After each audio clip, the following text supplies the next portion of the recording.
Salut à tous, aujourd'hui top 17 des films de 2017, ça n'a rien à voir avec l'année, c'est juste que je pouvais pas me résigner à parler de moins de ces 17 films. Donc oui, ça arrive avec un peu de retard, mais il y a déjà deux raisons derrière ça.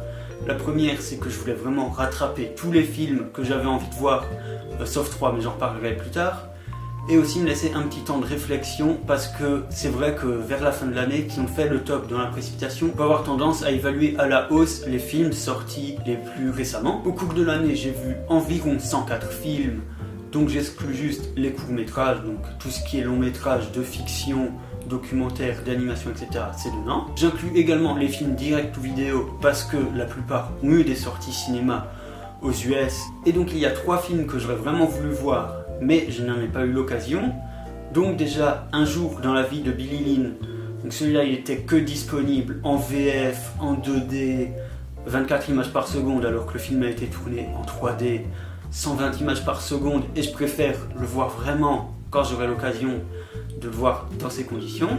Ensuite, il y a Let Me Make You a Martyr. Et donc celui-là, même pour ce qui est VOD, ils ont décidé de ne pas le sortir en France, ce qui est complètement absurde parce que ça ne coûte rien à part faire des sous-titres. Et en plus, il me semble que les sous-titres sont disponibles sur le Blu-ray américain, en français. Et sinon, si on veut l'acheter en VOD, il faut avoir une adresse dans un pays où il est disponible et une carte bleue dans un pays où il est disponible. Quasiment impossible de le voir, au moins avec des sous-titres français. Et enfin, il y a Ray, ou l'histoire du français qui voulait devenir roi de Patagonie. Et donc le film, c'est une coproduction franco-chilienne, il me semble, et qui a été distribuée dans peut-être 5 ou 10 salles en France. Et donc, malheureusement, nulle part dans ma région. Ensuite, c'est vrai que le projet avait quasiment aucune hype autour de lui, mais quand j'ai vu le synopsis puis la bande-annonce, moi j'avais la hype, mais jusque-là. Et bon, j'ai pas pu le voir, mais je le verrai. Passons sans plus attendre au numéro 17. Dunkerque de Christopher Nolan, déjà comme tous les Nolan, je suppose qu'il va rester dans les mémoires un sacré bout de temps. Et à propos de temps, c'est vrai que quand on y pense, le procédé narratif utilisé dans le film reste assez simple. Mais le plus important, c'est qu'il soit efficace, et c'est totalement le cas. Ensuite, on pourrait dire même qu'on ressent moins de folie dans les plans, mais c'est pour mieux les exploiter grâce au montage, qui est vraiment la force de Nolan dans ce film. Et en plus, faut pas oublier que Nolan est aussi un excellent directeur d'acteurs, et justement, pour un film sur la guerre, avoir des personnages qui font passer des émotions juste avec leurs expressions, leurs regards, sans utiliser de mots, ça accroît la portée émotionnelle du film. Et aussi, Hans Zimmer n'est pas en reste parce que le contexte lui permet de créer une BO originale et innovante qui dessert le film. Carbone d'Olivier Marchal. Donc déjà, je dirais que c'est le meilleur thriller français de l'année. En même temps, faute de concurrence parce que le système est beaucoup plus dans la tendance de produire des comédies. Et pourtant, preuve en est, on sait faire de bons thrillers français. Et comme à son habitude, la réal d'Olivier Marchal est vraiment implacable. Ensuite, dans Carbone, on tente des trucs. Donc déjà, rien qu'avoir pris Michael Youn et Gringe dans des rôles beaucoup plus sérieux. Bon, quoique Gringe, il n'a pas une énorme carrière, donc il peut encore se diversifier sans être vraiment rangé dans une case. Mais Michael Youn, on a bien vu avec Hero qu'il voulait faire des trucs beaucoup plus sérieux, et on l'a quand même toujours fait jouer dans des films assez comiques. Mais aussi dans Carbone, moi, ce que j'ai ressenti, c'est un hommage à L'Impasse de Brian De Palma. Et même si ça fait un certain temps que je ne l'ai pas vu, j'avais l'impression que la structure narrative était assez similaire. Et le plus dingue, c'est quand même de faire un film aussi vertigineux et aussi fou, alors que c'est basé sur une histoire vraie. A Cure for Life, réalisé par Gore Verbinski, qui décidément enchaîne les échecs critiques. Et celui-là, il est un petit peu ici par défaut, pas du tout pour remplir mon top, mais vraiment parce que c'est le seul film qui m'a fait peur cette année. Et ce qui peut en même temps expliquer ma réaction face au film et aussi son échec, c'est simplement le fait qu'il tente de faire les choses différemment. Il prend le temps vraiment de poser ses ambiances au début, de faire un gros build-up. Ensuite, ça fait qu'il nous resserre vraiment dans l'enfermement que ressent le personnage. Et ça joue sur une peur quasiment viscérale, en plus de rajouter aussi ces espèces de sangsues, qui est pas forcément le truc qu'on croise dans tous les films d'horreur en ce moment. Et aussi, on joue sur un autre truc, le fait de faire un film d'horreur dans un décor a priori très clean, bien ensoleillé, au milieu des montagnes suisses, donc on devrait s'y sentir à l'aise, mais c'est le fait de mettre autant de mystère et d'étouffement. Donc cet établissement thermal au milieu de la montagne qui a un super jardin, une super jolie vue, nous met en confiance. Et du coup, quand d'un coup va venir toutes les doses de mystère, de machination, etc., Et d'un coup, ça nous tombe dessus, et c'est ça qui en fait un truc beaucoup plus fort que si on avait cash été dans un décor a priori lugubre, insalubre, etc. Bon, j'ai beau avoir énormément apprécié le film, il faut quand même admettre qu'il y a quelques défauts, notamment le fait qu'on ait un énorme build-up pour une fin assez vite expédiée, et aussi le personnage principal joué par Dane Gallo, ça peut être assez dur de se mettre à sa place parce qu'il est plutôt présenté comme un peu antipathique. Vient seul de David Moreau. Alors déjà depuis à peu près 2016, on laisse de nouveau la science-fiction française tenter des trucs, et même si cette année personnellement Valérian ne m'a pas déçu, pour moi la perle de l'année reste quand même Seul. Certes le film est une adaptation de la BD éponyme, mais ensuite moi je vais juger le film en tant que film, et je dois admettre que le scénario est très bien ficelé, et même si le film est plutôt un film jeunesse, on sent quand même le passé du réalisateur, parce que par moments le film est loin d'être tendre dans les émotions qu'il véhicule quoi. Ensuite, il faut savoir que le film a un budget de 6 millions d'euros. Bon, ce n'est pas dérisoire, mais comparé à Valérian, ça reste quand même petit. Et pourtant, la réalisation tente des trucs assez surprenants. Déjà, les plantes des grands espaces vides sont plutôt réussies. Ensuite, on a des effets spéciaux d'assez bonne qualité pour un tel budget. Puis même certaines scènes se rapprochent beaucoup plus de ce qui peut se faire à Hollywood. Et ça détache assez dans le paysage du cinéma français. Et The Book of Henry est donc le fameux film sorti en direct ou vidéo et réalisé par Colin Trevorrow qui s'est fait évincer de Star Wars 9 à cause de ce film. Parce que sacrilège, il a osé faire un film non conventionnel avec des thématiques fortes. Et au contraire de Cure for Life, cela c'est le seul film de l'année qui m'a fait pleurer. D'ailleurs je renvoie vers la vidéo récente de Mr. Fox sur le sujet qui est très intéressante. Et pour en arriver à un tel niveau d'émotion, il faut quand même que le film soit plutôt réussi, évidemment. Et derrière ces couleurs assez saturées, le film a des thématiques plutôt sombres. Il fait passer des messages forts. Et comme plusieurs films de ce classement, c'est un échec critique. Je pense que c'est parce que ces films, en particulier The Book of Henry, tentent des choses et le public n'est peut-être pas prêt pour ça. Mais le cinéma c'est aussi ça, faut tenter des trucs et ça me plaît. Alors, A Ghost Story de David Lowery, c'est le film dont j'ai entendu parler juste un petit peu avant sa sortie. Et du coup, ça a attiré ma curiosité. On sait que c'est un film extrêmement contemplatif. Moi, j'aime ça, c'est peut-être pas le cas de tout le monde. Mais du coup, en plus de sa beauté visuelle et narrative, le film a vraiment des réflexions intéressantes. Bon, faut quand même y réfléchir pas mal d'heures après la sortie de la salle, ce qui n'est pas plus mal. Et du coup, instantanément, c'est devenu un de mes films préférés de l'année. Et nous en venons à Au revoir là-haut. Donc un petit peu comme A Ghost Story, c'est aussi un film dont j'ai entendu parler que après sa sortie et que tout le monde en sait. Je suis allé voir et j'ai bien compris pourquoi. Il faut dire qu'Albert Dupontel fait d'une pierre beaucoup de coups.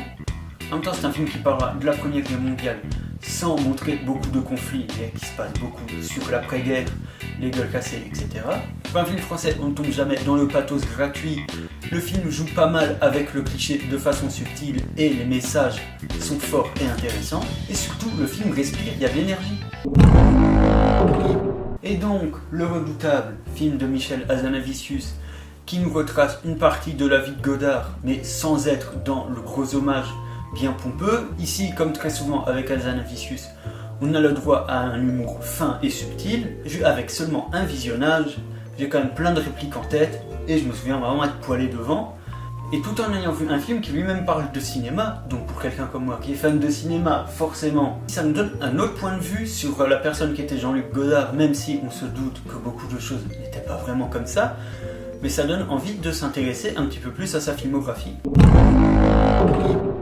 Ridley Scott et sa productivité légendaire font qu'en même temps il a un film dans mon flop et dans mon top, et tout l'argent du monde brille vraiment par sa réalisation parce que l'histoire aurait pu être assez plate si Ridley Scott n'avait pas su y insuffler le bon ton.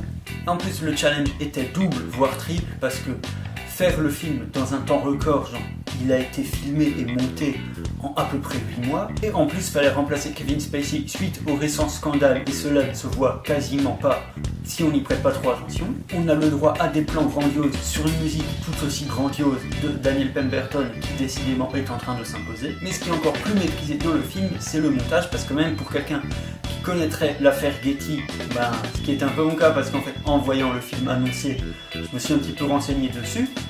Et en fait, le film reste hyper efficace, il n'y a aucune longueur à déplorer, et pourtant, le film prend quand même soin d'installer certaines ambiances.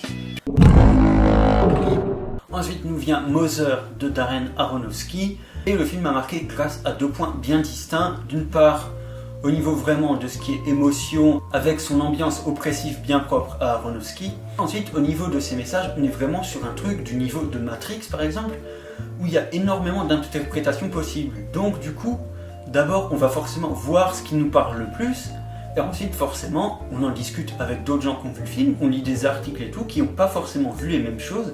Du coup ça nous pousse à quand même réfléchir sur le film, et au final il nous reste vraiment dans la tête, et du coup c'est ça qui fait qu'il soit aussi marquant. Alors Logan, c'est la fin qu'on attendait pour le personnage de Wolverine, et c'est vraiment un exemple de comment finir une saga dont on n'avait pas écrit la fin à l'avance, et il le fait super bien. Et oui, parce que c'est pas évident de terminer une saga dont on n'avait pas anticipé la fin, et on pensait avoir fait le tour du personnage de Logan, mais du coup là, ça vient quand même rajouter encore plein de trucs insoupçonnés. Alors le film est beau, mais pas seulement pour sa direction artistique, pourtant hyper bien travaillée, mais aussi pour les émotions que le film procure, émotions qu'on n'ose plus montrer dans un milieu aussi calibré que le film adapté de comics, et pourtant ça fonctionne. Et pour ce qui est des scènes d'action, ils prennent le pari de les rendre assez espacées les unes des autres, mais du coup grâce à la réalisation et à la violence des trucs, ça nous les rend très mémorables. Franchement, c'est un des seuls blockbusters dont j'ai l'impression de me souvenir de toutes les scènes d'action du début à la fin. Et c'est ça qui fait de Logan un film marquant. Et là, on rentre dans la partie des films que j'ai acheté en Blu-ray dès leur sortie, tellement j'ai adoré. Et donc Split signe le retour de M. Night Shyamalan qui se fait en grand pompe. Étant donné qu'il est sorti il y a presque un an maintenant, eh bien je perçois déjà le film comme classique, même si oui je sais, c'est quand même un peu trop tôt pour juger. Alors que c'est vraiment un thriller magistral, l'ambiance oppressante est extrêmement réussie, et le film prend le trip mais vraiment tout du long, et sans oublier la super performance de James McAvoy. Et évidemment, le scénario est vraiment bien ficelé, et donc l'univers qu'est en train de construire Shyamalan a l'air vraiment fou. Et donc j'attends Glass avec impatience. Et en tout cas, Shyamalan nous a pondu le meilleur thriller de l'année. Et donc nous en venons à Song to Song, le Blu-ray, l'affiche, tout passe bien. Et donc oui, Malik et ce film en particulier divisent, et c'est normal. Mais en même temps, moi je suis allé voir ce film parce que j'aime Malik. Et donc Song to Song parle plus d'amour que de musique, même si cela reste quand même étroitement lié. Pour ce qui est de la musique, le film est quasi documentaire, et a pour moi un regard très juste sur cet univers-là. Outre la patte artistique très marquée de Terrence Malick, ce qui est pour moi le plus réussi dans ce film, c'est son travail sur l'ambiance. C'est un film qui fait vraiment voyager, à condition évidemment de rentrer dedans, ce qui n'est pas toujours facile avec ce réal. Et surtout pour moi, c'était un film vraiment rafraîchissant. Et le comble, c'est que si j'avais pas su que c'était Malick qui était derrière le film, j'aurais plutôt pensé que ce serait un jeune réal. Et on reste avec Terrence Malick pour Voyage of Time. D'ailleurs, petite parenthèse, parce que cette année, il y a beaucoup de réals qui ont sorti 2 films. Bien évidemment, Ridley Scott et Terrence Malick, pour ceux que j'ai déjà cités. Il y a aussi Doug Liman qui a sorti Barry Seal et The Wall. Et il y a aussi Mark Webb qui a sorti Mary et The Only Living Boy in New York, qui lui n'est pas encore sorti en France par contre. C'est aussi un truc que fait Spielberg récemment. Donc en 2016, il avait sorti 2 films. En 2018, il en sortira aussi 2. Et donc je vois ça comme le fait que de grands réals d'Hollywood ont envie aussi de monter des projets plus faciles mais aussi plus personnels. À part pour Terrence Malick, parce que justement Voyage of Time lui était un documentaire qui s'est étalé sur des années. Et donc fin de la parenthèse. Alors pour information, Voyage of Time, vous êtes peut-être un peu passé à côté parce qu'il n'y a eu que 2 séances uniques, donc qui sont pas tellement uniques, mais une le 4 mai, une le 29 juin, un truc comme ça. Donc c'était à 20h pour tout le monde en même temps, ce qui réduit assez les possibilités de voir le film. Et ce qui est un peu dommage parce que Voyage of Time c'est quand même le genre de film pour lequel il faut quand même un petit peu se forcer à entrer dans une salle de cinéma histoire de vraiment bien se mettre dans le film, parce qu'il est certes un peu éprouvant à regarder mais au final ça reste une expérience formidable. Malick se rapproprie le genre du documentaire parce que des documentaires comme ça on n'en voit pas tous les jours et ça me semblait logique vu l'évolution de sa filmographie qui était de plus en plus basé sur le contemplatif et sur la place de l'humain dans le monde. Et ce qui rend le film encore plus fort, c'est quand même fallait avoir des couilles pour faire ce film. Parce que d'une part, déjà ce qu'il y a à filmer, aller dans des volcans, faire des trucs sous-marins et tout, c'est pas les trucs les plus faciles et moins chers à faire. Et en plus, le film est profondément misanthrope. Et on peut être d'accord ou non avec ses messages, mais il faut reconnaître que c'était quand même osé. Et au passage, pour moi, c'est quand même le documentaire le plus fort que j'ai vu de ma vie. Et nous passons à Wonder Woman de Patty Jenkins. ce film, c'est exactement ce que j'attendais d'un film de super-héros en 2017. Le film est d'une part très divertissement, il n'hésite pas sur les scènes d'action, il fait tout péter, tout ça, mais d'une autre part, le film a quand même des messages forts, donc ici féministes. Alors ils sont pas compliqués à comprendre, mais aussi ils n'entachent rien au rythme du film parce qu'ils servent au développement des personnages. En plus de ça, le film est fort émotionnellement et du coup il tombe pas dans l'osefferie comme la plupart de ses concurrents qu'on oublie quelques mois déjà après leur sortie. Et nous en venons au Roi Arthur de Guy Ritchie qui est très longtemps resté numéro 1 dans mon classement. Bon, il est un petit peu en totale opposition avec le reste des films qui sont dans ce top, mais ce film déchire sa mère, faut le reconnaître. Parce que l'important dans un film, faut se le rappeler, c'est pas toujours le côté intellectuel. Ici, le film se concentre sur les émotions, sur les sensations, il nous fait nous sentir épiques. C'est aussi ça le cinéma. Et du moment que ça fonctionne, pourquoi se priver? Comme à son habitude, la réalisation de Guy Ritchie est vertigineuse et ne nous laisse pas indifférents. Sans oublier la super BO de Daniel Pemberton, dont décidément cette année il fait que du bon, qui est extrêmement badass. Et pour en finir avec le Roi Arthur, c'est au gars du site Rotten Tomatoes qu'il faudrait jeter des tomates. Donc comme je le disais, mon top est rempli de films qui ont été des échecs au box-office, et donc en numéro 1, forcément, Blade Runner s'imposait. Non, je rigole, il y a vraiment des raisons pour qu'il soit à cette place-là. Déjà, je suis fan de SF, et en plus, Denis Villeneuve avait réalisé un de mes films préférés de 2016, à savoir Premier Contact. Alors paradoxalement, le film est une bonne suite de Blade Runner, mais aussi il arrive à suffisamment se détacher du premier pour avoir sa propre identité et ses propres thématiques. Blade Runner 2049 brille aussi par sa non-conformité vis-à-vis des blockbusters actuels, et si le public n'était pas prêt, tant pis pour eux, que ce soit les acteurs, le directeur de la photo, les scénaristes, et surtout Denis Villeneuve et Ridley Scott qui ont chapeauté tout ça. Même la musique, parce que ces dernières années j'avais du mal avec Hans Zimmer, mais là entre Dunkerque et ce film, il a vraiment fait du bon boulot. Et au final on a un film intelligent, réfléchi, techniquement parfait, mais surtout un film qui a sa propre originalité malgré qu'il s'inscrive dans une saga, donc au final un grand film. En tout cas merci d'avoir regardé la vidéo, n'hésitez pas à partager vos tops personnels en commentaire, n'hésitez pas non plus à partager la vidéo et à vous abonner parce que le flop devrait arriver très prochainement. Moi je vous dis à plus.